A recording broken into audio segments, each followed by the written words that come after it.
Ito naman ay iba pang mga balita.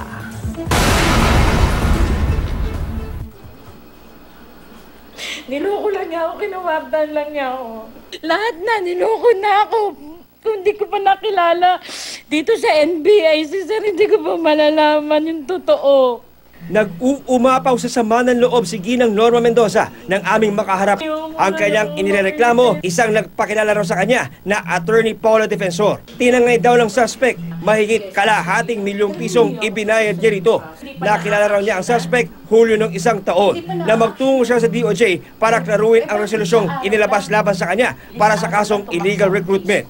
Hindi raw kasi siya nakatanggap ng anumang subpina kaugnay dito. Pagdating daw niya sa docket section ng DOJ, sinabihan daw siya na maghanap na ng abogado dahil maaring may warrant of arrest na siya. May nag-refer daw sa kanya na kausapin ang isang attorney defensor. Ang pakilala raw sa kanya ng umano'y abogada. Kapatid siya ni Yumaong Miriam Defensor Santiago, kaya naman daw siya nagtiwala. Paano daw maniniwala? Mismo sa docket room ko siya nakilala. At saka binibeso-beso pa niya ang mga tao doon. Pero matapos niya magbayad dito ng mahigit kalahating milyong pisong attorney's fees, hindi naman daw ito sumipot sa mga pagdinig sa DOJ. Kaya humingi na ng tulong ang biktima sa NBI.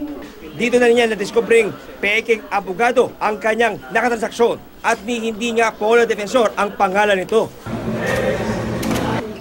Naaresto ng NBI AOTCD ang suspect na kilalang si Mirna Rosales Velez, 66 anyos, nang tangkay niyang irehistro sa NBI clearance ang kanyang peking pagkatao bilang Attorney Paula Defensor.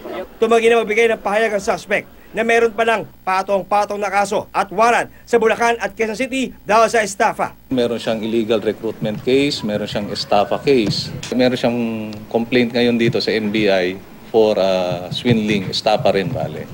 Inaalam ngayon kung may ibang kasabwat ang suspect sa loob ng DOJ. Mayroong tunay na Attorney Paula Defensor na kapatid ng yumaong senadora. Nagbabala na rin siya tungkol sa impostor na gumagamit ng kanyang pangalan. Ipinost pa niya ang larawan ng suspect sa Facebook. Inaanyayaan ng NBI ang ibang mga naging posibleng biktima ng suspect na magtungo lang dito sa kanilang tanggapan para makapaghain ng karagdagang reklamo. John Consulta, GMA News.